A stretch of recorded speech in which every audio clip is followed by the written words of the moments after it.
देखा तेनू पहली पहली बार वे होने लगा दिल बेकरार वे रब मैनू की हो गया दिल जानिए हाय मैनू की हो गया। আসসালামু আলাইকুম বন্ধুরা, কেমন আছো সবাই? আশা করছি ভালো আছো। আমিও আলহামদুলিল্লাহ অনেক ভালো আছি। চলে আসলাম তোমাদের জন্য রাঙিয়ে দেওয়া ভালোবাসা স্টোরিটার পার্ট 5 নিয়ে। তো চলো শুরু করি। আর তোমরা জানোই তো কি করতে হবে, লাইক সাবস্ক্রাইব করে ফেলো। জাংকুক, তুমি কি কালকে ফ্রি থাকবে? জাংকুকের সাথে গল্পের এক পর্যায়ে মিস্টার জেহোপ জিজ্ঞেস করলেন। তারা মিস্টার জেহোপের অফিসে বসে কথা বলছিলেন। না চাচু, আমি কাল সকালেই বেরিয়ে যাব। সিটি কর্পোরেশনের মধ্যে একটা স্পোর্টস ক্লাবের উদ্বোধন করে এরপরে যাব আর একটা জায়গায়, যেখানে একটা যুব সংঘের উদ্বোধন করব। বিকেলে মহিলা কলেজের অডিটোরিয়ামের কিছু উন্নয়ন কাজের উদ্বোধন করে এরপর টুকিটাকি কিছু কাজ করতে হবে আমাকে। জাংকুকের কথা শুনে মিস্টার জেহোপ বিস্ময়ে তাকিয়ে থাকলেন তার ভাতিজার দিকে। তার ভাতিজা এত জনপ্রিয় হয়ে গেছে এটা তিনি জানতেনই না। সাব্বাস, এই না হলো আমার ভাতিজা, চালিয়ে যাও। সামনে তোমাকে আরো উঁচু স্থানে দেখতে চাই। মিস্টার জেহোপ ভাতিজার পিঠ চাপড়ে বললেন কথাটা। স্যার, আপনার সাথে দেখা করতে কয়েকজন এসেছে। আগে থেকেই তাদের শিডিউল নেওয়া ছিল। মিস্টার জেহোপের সেক্রেটারি এসে জানালেন। চাচু, তোমরা কথা বলো, আমি এখন আসছি। ওকে বেটা, সাবধানে যাও। জাংকুক বেরিয়ে যেতে কয়েকজন লোক মিস্টার জেহোপের অফিসে ঢুকলো। তারা নিজেদের পরিচয় দিয়ে কথা বলতে শুরু করলো। স্যার, আমরা এসেছি আমাদের গ্রামের মাধ্যমিক স্কুলের একটা অনুষ্ঠানের বিষয়ে কথা বলতে। আসলে প্রতি বছরই আমাদের স্কুলে সাংস্কৃতিক অনুষ্ঠান হয়, এবারেও হবে। আর সেখানেই প্রধান অতিথি হিসেবে আপনাকে আশা করছে গ্রামবাসী। মিস্টার জেহোপ কিছুক্ষণ চুপ করে থেকে জিজ্ঞেস করলেন, কবে হবে অনুষ্ঠানটা? আগামী 26শে মার্চ। আপনি সেদিন উপস্থিত থাকলে আমার স্কুলের সকল শিক্ষার্থীর মনের আশা পূরণ হতো। তারা আপনার সকল উন্নয়নমূলক কাজ দেখেছে, সুফল ভোগ করেছে, কিন্তু এখন পর্যন্ত আপনাকে চোখে দেখেনি। এটা ওদের আফসোস। সেদিন তো আমার নানান জায়গায় যেতে হবে। আচ্ছা, আমি যাব, তবে বেশিক্ষণ সময় দিতে পারবো না, বড়জোর আধা ঘন্টা থাকতে পারবো। এতেই হবে স্যার। আমার স্টুডেন্টরা আপনাকে সামনাসামনি দেখতে চায়। আপনি একবার তাদের সামনে গেলেই তারা খুশি হয়ে যাবে। ওকে, আপনাদের প্রোগ্রাম কখন শুরু হবে সেটা আমার সেক্রেটারিকে জানিয়ে দিন, সে আপনাদের সাথে যোগাযোগ করবে। আরেকটা কথা স্যার, আমরা জাংকুক ভাইকেও সেই অনুষ্ঠানে নিতে চাই। সে বর্তমান জেনারেশনের কাছে আইডল। তাকে বিশেষ অতিথি হিসেবে দেখতে চাচ্ছে ওরা। সে এর আগেও আমাদের স্কুলে গেছে। সেদিন তার আচরণে মুগ্ধ হয়েছিল শিক্ষার্থীরা। তাই আপনার মাধ্যমে তার সাথেও আমরা কথা বলতে চাচ্ছি। এবারেও অবাক হলেন মিস্টার জেহোপ। তিনি জানতেই পারেননি তার ভাতিজা এখন সমাজের পরিচিত মুখ। ও তো এখনই বেরিয়ে গেল, ওকে আমি ফোন করছি। মিস্টার জেহোপ কিছুক্ষণ কথা বলে ফোন রাখলেন। এরপর আবার বললেন, ও নিজের অফিসেই আছে, আপনারা সেখানেই ওকে পাবেন। কাজ পড়ে যাওয়ায় এখন ও এখানে আসতে পারছে না। মিস্টার জেহোপের সাথে আরো কিছুক্ষণ কথা বলে আগন্তুকরা বেরিয়ে যায়। জিন, জিন, তুমি কি লিসাকে রিসিভ করতে যাবে এয়ারপোর্টে, নাকি আমি গাড়ি সহ কাউকে পাঠিয়ে দিব? মিস্টার নামজুন স্ত্রীকে জিজ্ঞেস করলেন। আমি যেতে পারবো না, আমার বড় ভাবি আসতে চেয়েছে, হয়তো সে কালকেই চলে আসবে। বাসায় মেহমান রেখে আমি কিভাবে যাব? তুমি বরং জাংকুককে বলো। তোমার ছেলে যাবে বলে তোমার মনে হয়? তার নাকি পিছুটান আছে। তার পিছুটানকে একবেলা না দেখলে সে বাঁচতে পারে না, আরো কত কিছু। নামজুন ব্যঙ্গ করে বললেন কথাটা। তুমি চুপ করবে? আমার ছেলের পেছনে কাঠি নাড়ার স্বভাব এখনো গেল না। ছেলে বড় হয়েছে, সে কাউকে পছন্দ করতেই পারে, এতে তোমার সমস্যা কোথায়? তুমিও তো প্রেমে পড়ার পর সারাদিন আমার পেছনে ঘুরঘুর করতে। আমাকে না দেখলে নাকি তোমার ঘুম হতো না, খেতে পারতে না। এখন ছেলের বেলায় উল্টা সুরে কথা বলছো কেন? মিসেস জিন ছেলের বিপক্ষে কোনো কথা শুনতে রাজি নন। স্ত্রীর কথা শুনে মিস্টার নামজুনের মুখ কালো হয়ে যায়। মনে মনে ভাবলেন, এই মহিলার জন্য কিনা তিনি 3 মাস দেবদাসের মতো এদিক ওদিক ঘুরেছেন। এই মহিলাকে নিজের করে পেতে তিনি মাস্টার্স পরীক্ষায় জান প্রাণ দিয়ে পড়াশোনা করে ফার্স্ট ইয়ার অর্জন করেছিলেন। আর এই মহিলাই কিনা সবসময় স্বামীর বিপক্ষে কথা বলে।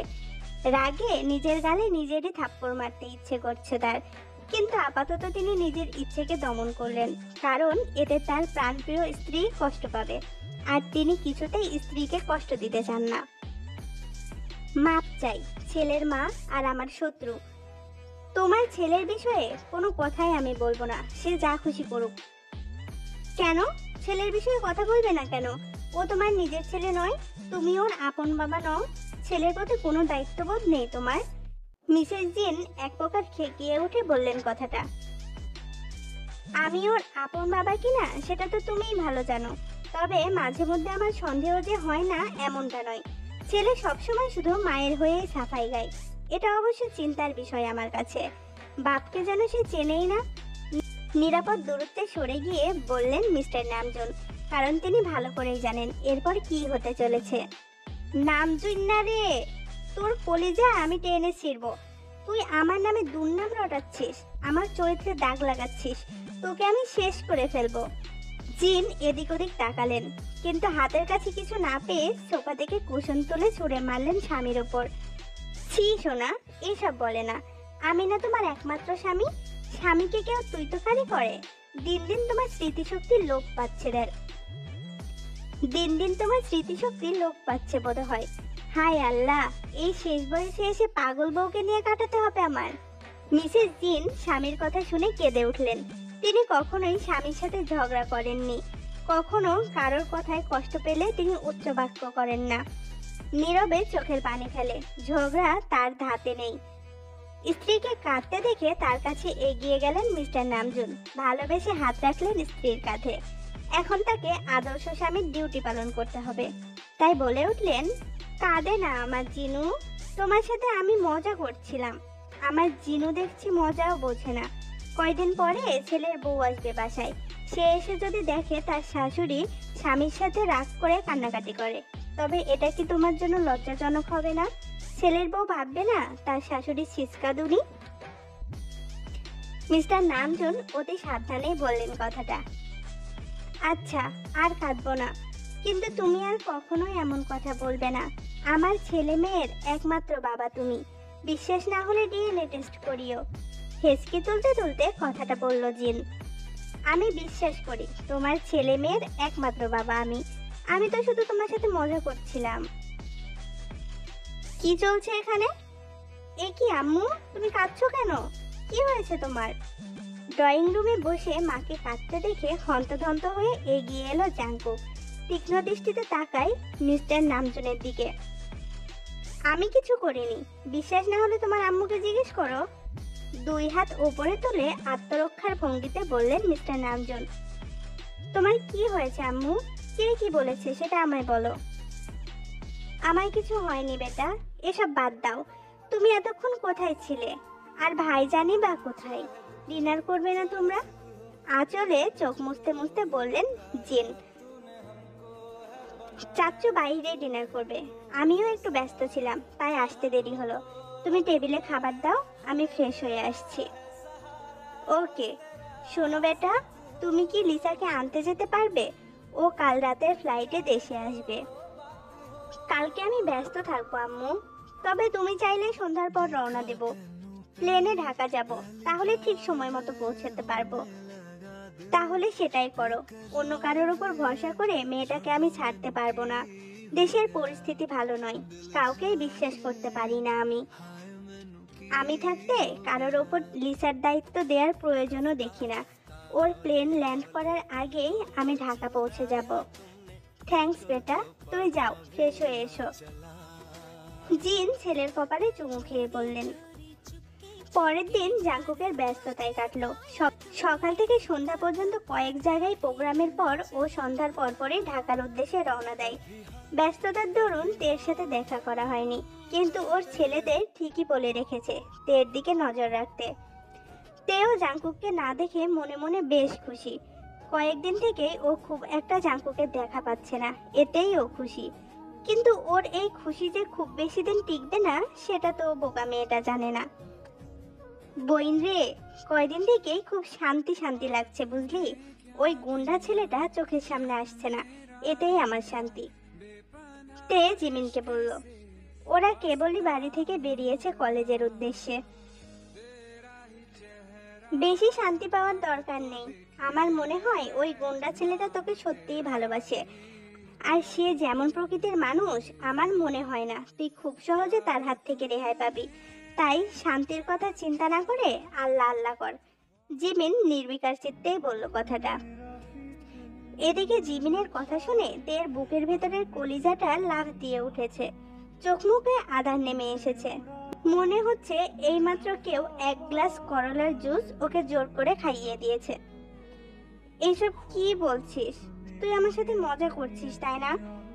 আরে ওই লোকটা তো গুন্ডা, ওরা এমন অনেক মেয়ের সাথেই করে থাকে। ও বোন, বল না আমার সাথে মজা করছিস তুই? যার সাথে মজা করে আনন্দ পাওয়া যায় মানুষ তার সাথেই মজা করে। আমার মনে হয় না এই যাবৎকাল তোর সাথে মজা করে কেউ আনন্দ পেয়েছে। আমি ভাবছি জিয়ন জাঙ্কুক কি দেখে তোর প্রেমে আছড়ে পড়লো। বেচারার জন্য আমার এখন থেকেই মায়া হয়। সারা জীবন তাকে নাকের জলে চোখের জলে এক করে তোর সাথে কাটাতে হবে। জিমিনের দিকে অসহায় চোখে তাকিয়ে আছে তে। কথা বলতে বলতে ওরা বাহিরের উঠানের শেষ প্রান্তে এসে দাঁড়ায়। ঠিক তখনই ওদের সামনে একটা রিক্সা এসে দাঁড়ায়। রিক্সা দেখে জিমিন তের দিকে ভ্রু নাচায়, যার অর্থ হলো কি বুঝলি? জিন, নামজুন কোথায়? আর জাঙ্কুককেও তো দেখছি না সকাল থেকে। মিস্টার জেহব নিজের রুম থেকে বেরিয়ে এসে জিজ্ঞেস করলেন তার ছোট ভাইয়ের স্ত্রীকে। ভাইজান, আপনার ভাই সিটি কর্পোরেশনের কোনো একটা কাজের উদ্বোধন করতে গেছে, আর জাঙ্কুক গেছে শহরের বাইরে, একটা রাস্তার কাজ পেয়েছে, সেটারই তদারকি করতে গেছে। বাহ, ভাতে যা দেখছি কাজের মানুষ হয়ে গেছে। লোকজনকে ভালোই সমীহ করে শুনলাম। আমাদের এসপি বললেন সে ইদানিং বেশ জনপ্রিয় হয়েছে। কি জানি ভাই, কি সব করে বেড়াচ্ছে ছেলেটা। আমার এসব ভালো লাগে না। এত নিষেধ করি রাজনীতি করো না, তবুও সে শোনে না। আমি চাই না আমার একমাত্র ছেলে রাজনীতিতে জড়াক। জিন হতাশ গলায় বলল কথাটা। আমাদের রক্তেই রাজনীতি বৌমা। আমার দাদা বাবা রাজনীতি করে গেছেন জীবনের শেষ দিন পর্যন্ত। আমরাও এসেছি, এরপর আমাদের ছেলেরা করবে। এতে কোনো অসুবিধা দেখছি না আমি। আমার ভয় হয় ভাইজান। দিন দুনিয়ার পরিস্থিতি ভালো নয়। জাঙ্কুক আমার ঘরের বাতি, দিনরাত ওকে নিয়ে চিন্তায় থাকি আমি। বাড়ির চিন্তা নেই, শুধু সারাক্ষণ বাহিরে কাটাই। তোমার মনে না চাইলে ওকে রাজনীতিতে আসতে দিও না। এক কাজ করো, খুব তাড়াতাড়ি আমার হিরোর বিয়ের ব্যবস্থা করো। সংসারের জোয়াল কাঁধে পড়লেই দেখবে ঘরমুখ হয়ে যাবে। এরপর ওকে বুঝিয়ে শুনিয়ে দেশের বাইরে পাঠিয়ে দেব। লিসা এসে গেছে, এবার আমরা বৌমাকে দেখতে যাব। প্রয়োজনে সেদিনই সব ঠিকঠাক করে আসব। আগামী পরশু যেতে চাচ্ছি। সেদিন আপনার কোনো কাজ নেই ভাইজান? আর কাজ থাকলেও 2 ঘন্টার জন্য হলেও সময় বের করবেন। আমি আপনাকে রেখে বৌমাকে দেখতে যেতে চাই না। যেহেতু ভাবি দেশে নেই, সেহেতু আপনাকে যেতেই হবে। কখন যেতে চাচ্ছ? আপনি কখন সময় দিতে পারবেন? আপনার সময়ের উপর নির্ভর করে সবকিছু। তাহলে বিকেলের দিকে যেও, আমি একটু বিকেলে ফ্রি থাকবো। তাহলে বিকেলেই যাব। আপনি সব কাজ সেরে বিকেলের আগে বাসায় ফিরে আসবেন। আসসালামু আলাইকুম বড় মামা, কেমন আছো? মামি, তুমি ভালো আছো? মিস্টার জেহবের কথা শেষ হতে বাসায় ঢুকলো সুগা। সে সালাম দিল তার বড় মামাকে। ওয়ালাইকুম আসসালাম। আরে ভাগ্নে যে, কেমন আছো ভাগ্নে? আজকাল মামার বাড়ির রাস্তা ভুলেই গেছো নাকি? মিস্টার জেহব তার ভাগ্নের কাঁধে হাত রেখে কথাটা বললেন। কি যে বলো মামা, এই বাড়ির রাস্তা ভোলাও আমার পক্ষে অসম্ভব। আমি তো সপ্তাহে 3 দিন এখানে আসি, তাই না ছোট মামি? জিনের সমর্থনের আশায় তার দিকে তাকালো সুগা। তা আসিস, কিন্তু আমি চাই তুই এখানেই থাক। এত বড় বাড়ি ফাঁকা পড়ে থাকে, তুই থাকলে বরং আমার ভালোই হবে। আমি এখানে থাকলে দাদু কান্নাকাটি করবে ছোট মামি। তার নাকি আমাকে না দেখলে ঘুম আসে না। মামি, ভাই কি বেরিয়ে গেছে? সকালে আমাকে ফোন দিয়েছিল, কিন্তু আমি ঘুমিয়েছিলাম, তাই মিস হয়ে গেছে। হ্যাঁ, অনেক আগেই বেরিয়েছে। আচ্ছা শোন, আগামী পরশু তোর ভাইয়ের জন্য বউ দেখতে যাব। তুইও কিন্তু যাবি আমাদের সাথে। বউ দেখতে যাবে? কোথায়? ভাই জানে? সুগা অবাক হয়ে জানতে চাইলো। জানবে না কেন? সেই তো আমাকে তার পছন্দের কথা জানিয়েছে। ওই মেয়ে ছাড়া নাকি কাউকে সে বিয়ে করবে না। আমিও ভাবলাম ছেলের যখন পছন্দ করেছে, এবার তাহলে বিয়েটা করিয়েই দিই। মেয়ে কি ফুলতলা গ্রামে দেখতে যাবে?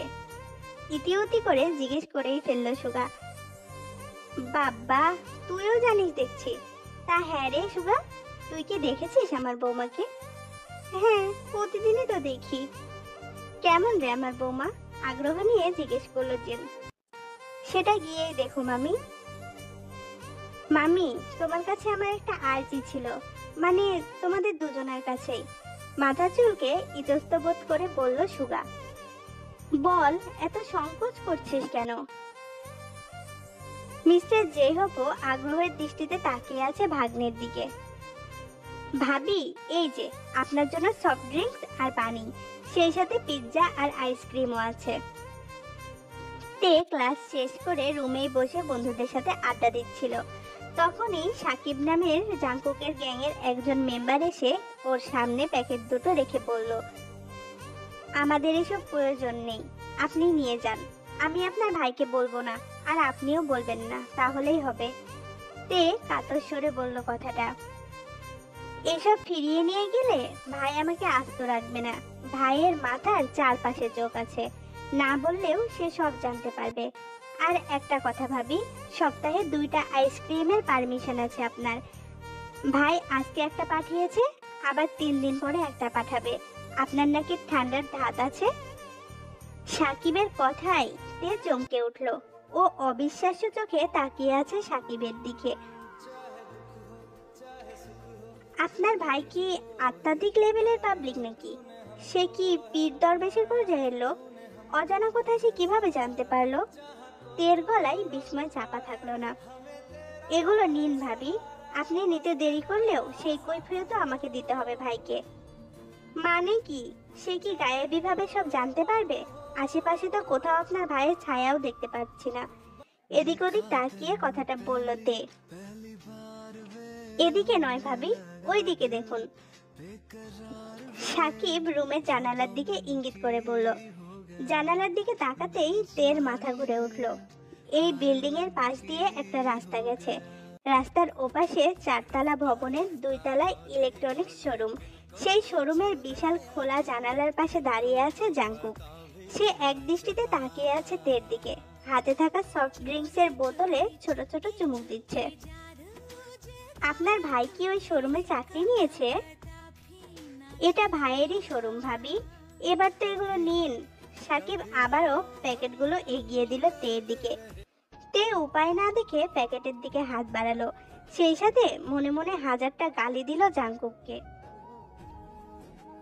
শুক্রবার হওয়ায় আজ অনেকটা আরামেই কাটছে তের দিন। দুপুরে রান্না বান্না শেষ করে জিমিনের সাথে বই নিয়ে বসেছে। ওদের পরীক্ষার বেশি দিন নেই, অথচ এখনো তাদের সিলেবাস কমপ্লিট হয়নি। ওরা বেগমের রুমে বসে পড়ছে। বেগম না থাকায় দিনের বেশিরভাগ সময় ওরা এই রুমেই কাটায়। দক্ষিণের জানালা দিয়ে রাস্তা পুরোটাই দেখা যায়। আবার এই বাড়িতে যে কেউ আসলেও ওরা জানালা দিয়েই দেখতে পায়। তাই পড়ার ঘর হিসেবে এই রুমটাকেই বেছে নিয়েছে দুজনে। গাড়ির হর্নের আওয়াজ পেতেই ওরা দুজন জানালার দিকে তাকায়। পরপর 4টা গাড়ি এসে দাঁড়ালো ওদের বাড়ির উঠানে। ওরা পরস্পরের মুখ চাওয়াচাই করছে।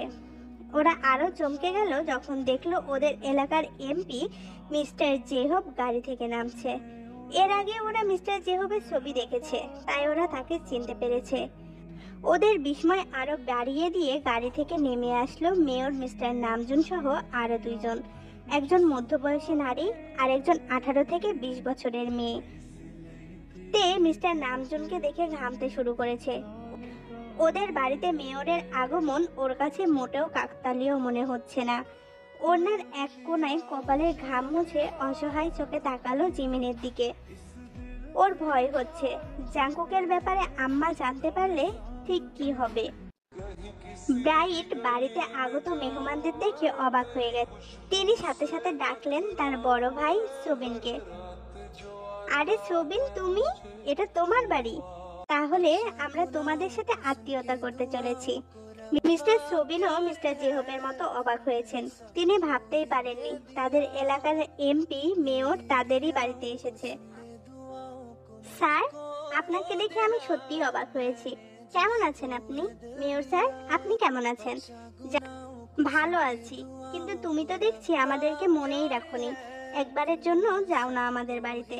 মিস্টার জেহব পুরো বাড়ির দিকে একবার চোখ বুলিয়ে কথাটা বললেন।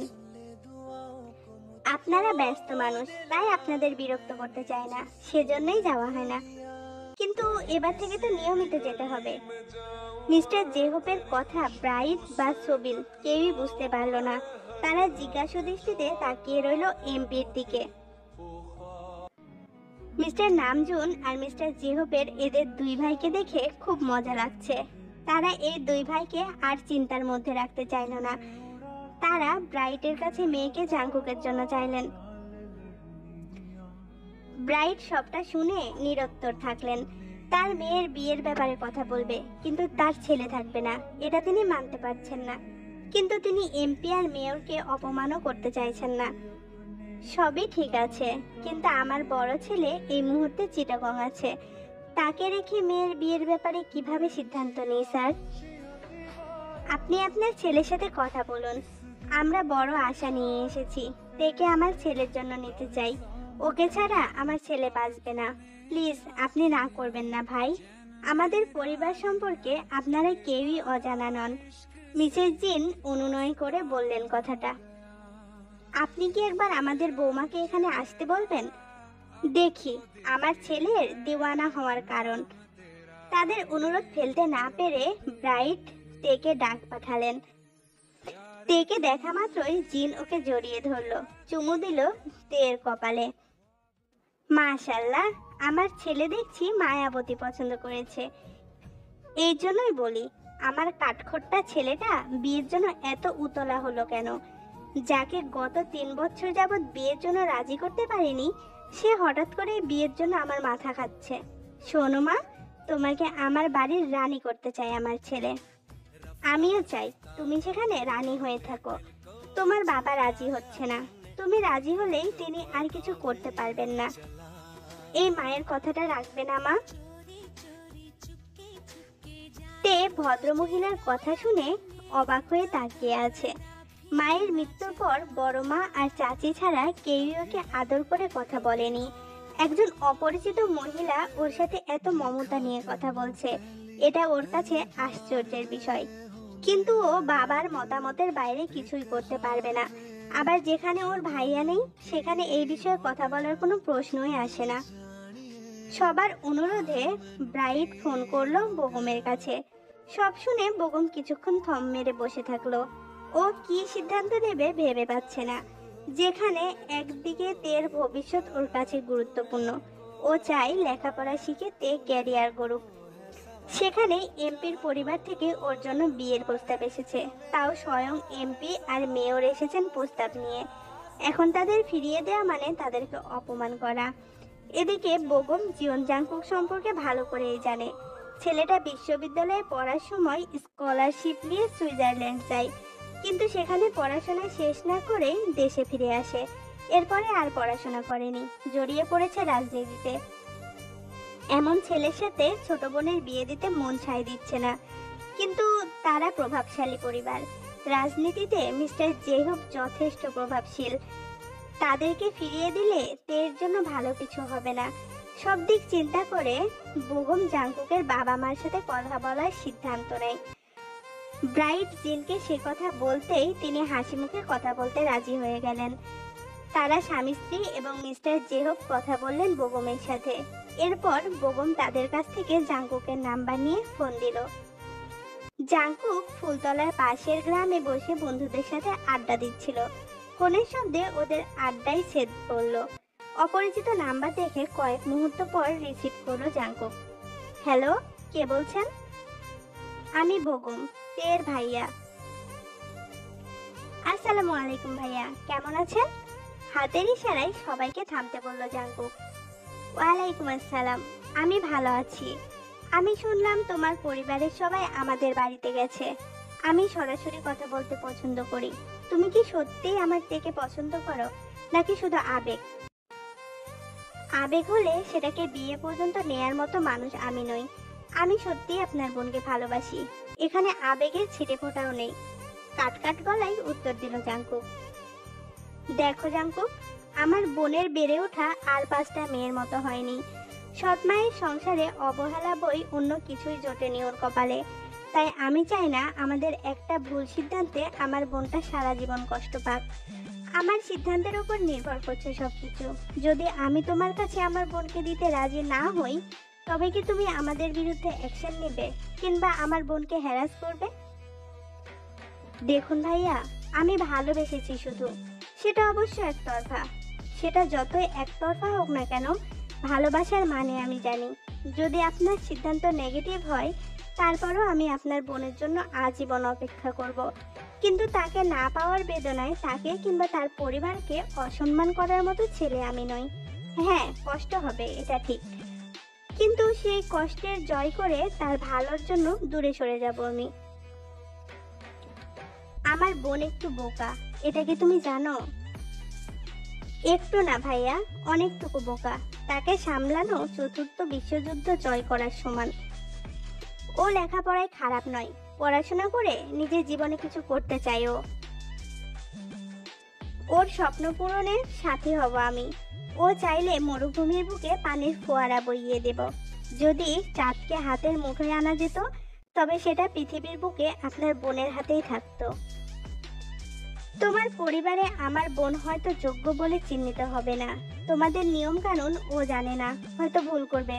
তখন কি হবে? স্বামী হিসেবে আমার স্ত্রীর ভুল শুধরানোর দায়িত্ব আমার। তবে স্ত্রীকে পরিবারের নিয়ম কানুনের জাদাকলে পিষ্ট হতে দেওয়ার মতো কাপুরুষ আমি নই। সকল বিপদ আপদ আর ঝড়ঝাপটা থেকে ওকে রক্ষা করার দায়িত্ব আমার। সেই সাথে সকল নিয়ম কানুন শেখানোর দায়িত্বও আমার। জাঙ্কুকের কথা শুনে মুচকি হাসল বেগম। ওর উত্তরও পেয়ে গেছে। মিসেস জিন খুশিতে কেঁদেই ফেললেন। অবশেষে তার ছেলে নিজের পছন্দের নারীকে পাবে। তিনি আঁচলের কোণায় চোখ মুছলেন। যাক, একটা প্রস্তাব অবশেষে আপনাদের সংসদে পাশ হলো। এবার আসি দ্বিতীয় প্রস্তাবে। সুবিন, তুমি তো আমার বোন শাহানাকে চিনতে। ও মারা গেছে বছর 5 আগে। ইনফ্যাক্ট শাহানা আর ওর হাজবেন্ড রায়হান দুজনেই একটা অ্যাক্সিডেন্টে মারা গেছে। ওদের একটা ছেলে আছে যার নাম সুগা। ও এবছর ঢাকা বিশ্ববিদ্যালয় থেকে পড়াশোনা শেষ করেছে। আপাতত এখানেই আছে, চাকরির প্রস্তুতি নিচ্ছে ছেলেটা। সুগার তোমার মেয়ে জিমিনকে পছন্দ। ও বিয়ে করতে চায় জিমিনকে। মিস্টার জেহবের কথা শুনে তে বড় বড় চোখ করে তাকায় জিমিনের দিকে। ওরা দুজন মিসেস জিনের দুই পাশে বসেছিল। এতক্ষণ বাড়িতে যে খুশির আমেজ বইছিল, মিস্টার জেহবের কথায় সেটা নিমিষেই উড়ে গেল। সোবিনের মুখটা চুপসে গেছে। জিমিনের মাথা ঘুরে উঠল। ওর বুকটা দুরু দুরু করছে। হাঁসফাঁস করতে থাকে চিন্তায়। মাথায় এই মুহূর্তে একটা কথাই ঘুরছে, যত তাড়াতাড়ি সম্ভব বেগমকে ফোন করতে হবে।